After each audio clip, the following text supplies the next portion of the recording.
এবারে প্রবাসী সংবাদ। কুয়েত প্রতিনিধি মোহাম্মদ জালাল উদ্দিন, রিয়াদ প্রতিনিধি সোহরাব হোসেন লিটন ও কাতার প্রতিনিধি GM আকাশের তথ্যচিত্রে প্রবাসী সংবাদ জানাচ্ছেন ইমতিয়াজ আহমেদ।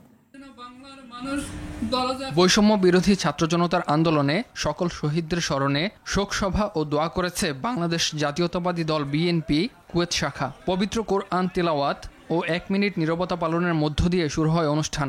কুয়েত BNPর সিনিয়র সহসভাপতি আব্দুল কাদের মোল্লার সভাপতিত্বে সাধারণ সম্পাদক আবুল হাশেম এনামের সঞ্চালনায় অনুষ্ঠানে উপস্থিত ছিলেন শোয়েব আহমেদ, ওয়ালিউল্লাহ, আলহাজ শওকত আলী, আব্দুল কাদের মুন্সি সহ আরও অনেকে।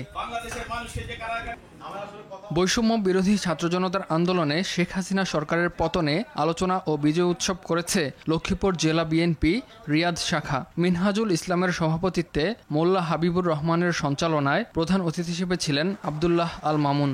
উপস্থিত ছিলেন ফারুক আহমেদ সহ আরও অনেকে। কাতারে নিযুক্ত বাংলাদেশের রাষ্ট্রদূত মোহাম্মদ নজরুল ইসলামের সাথে সৌজন্য সাক্ষাৎ করেছে বাংলাদেশ জাতীয়তাবাদী দল BNP কাতার শাখা। কাতারের দোহায় আল হিলালে অবস্থিত বাংলাদেশ দূতাবাসে এই সাক্ষাৎ অনুষ্ঠিত হয়। এ সময় উপস্থিত ছিলেন শহীদুল হক, মোকাররম আলী চৌধুরী, সালেহ আহমেদ খোকন সহ আরও অনেকে।